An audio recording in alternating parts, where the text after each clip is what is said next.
I noticed on your website that your name is Mark Spike Russell. What's the Spike? Where does that come from? The Spike was a nickname that I got when I was in primary 7. Can you believe that? One of my friends. Why did they call you Spike? Well, just because I had really short hair and it was quite spiky, and we were playing football, and they're like, "Oh, don't head the ball, you'll burst it because of your spikes." And then they just started calling me Spike, as they do in school, And sometimes it's a great thing because it's not my real name, it's not Mark Russell. So my students don't call me Mr. Russell or Mark or Sir. They just call me Spike, to be honest. So in some ways, it's a good halfway kind of thing. So it works well for teaching, I think.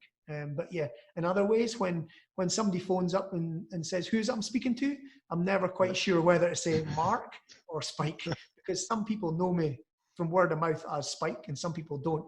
And I always wonder what they must think when they hear this guy saying, oh yeah, hi, I'm Spike. They must think, who?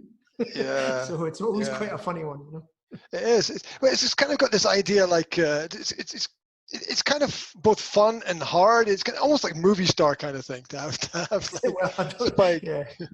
But and also it's amazing how the things that we're given when we're young, they kind of carry with us through life. Yeah, I know, definitely. As well. And then when you said about movie stars, I tend to think of it more as a cartoon, like Tom and Jerry, the dog and Tom and Jerry.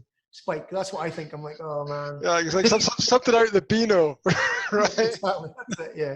So.